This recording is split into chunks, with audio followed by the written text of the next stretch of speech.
તો સમાચારમાં આગળ વાત કરીશું વડોદરાની। તો વડોદરામાં આમ આદમી પાર્ટીએ કરજણ બેઠક ઉપર પ્રથમ વખત ખાતું ખોલાવ્યું છે। આમ આદમી પાર્ટીને કુલ 8 બેઠકો મળી છે, ત્યારે વોર્ડ નંબર 7ના આમ આદમી પાર્ટીના ઉમેદવારનું વર્ચસ્વ જોવા મળ્યું। ભાજપમાંથી બળવો કરી આમ આદમી પાર્ટીમાં ઉમેદવારી નોંધાવી હતી।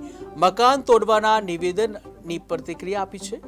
લોકોએ પોતાનો મિજાજ બતાવ્યો છે, ત્યારે હું હંમેશા લોકો માટે લડું છું, હંમેશા લોકો સાથે ઊભો રહીશ તેવું જણાવ્યું।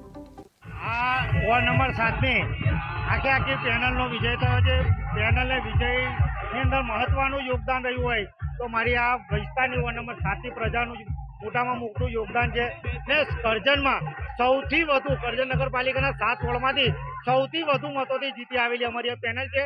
ત્યાં જ આપણને ખબર પડે કે આ અમારી પ્રજા એ હિન્દુ હોય કે મુસલમાન હોય, બંને ભેગા થઈને જે રીતનાનું મતદાન કરેલું છે એ મતદાન અવિસ્મરણીય છે કે આટલી બહુમતીથી આટલા જંગી મતોથી અમે જીતેલા છે।